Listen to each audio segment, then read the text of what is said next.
સુરેન્દ્રનગરમાં ભારે વરસાદ વચ્ચે તંત્ર એક્શનમાં. નદીનું બ્લોકેજ દૂર, અનેક વિસ્તારોમાં રાહત બચાવ કામગીરી તેજ. સુરેન્દ્રનગર જિલ્લામાં ભારે વરસાદ બાદ જિલ્લા કલેક્ટર G.H. સોલંકીના માર્ગદર્શન હેઠળ વહીવટી તંત્ર દ્વારા યુદ્ધના ધોરણે રાહત અને બચાવ કામગીરી હાથ ધરવામાં આવી છે. ચૂડાના વાંસલ ડેમ ઓવરફ્લો થતાં વાંસલ નદીના પુલ નીચે સર્જાયેલું બ્લોકેજ જેસીબીની મદદથી દૂર કરી પાણીનો પ્રવાહ પૂર્વવત કરવામાં આવ્યો છે. સ્થળ પર જેસીબી અને ટીમને સ્ટેન્ડબાય રાખવામાં આવી છે. રિપોર્ટર મીનહાજ મલિક, દસાડા, સુરેન્દ્રનગર.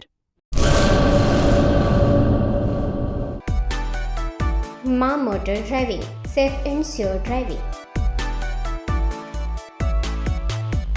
ડ્રાઇવિંગ એ શોખ સાથે આપની મોટી જવાબદારી પણ છે. અમારા ઇન્સ્ટ્રક્ટર દ્વારા સચોટ અને સરળ માર્ગદર્શન. આપની રોજની તાલીમની માહિતી મેળવીને શું અધુરાશ છે એના ઉપર પૂરું ફોકસ કરાય છે.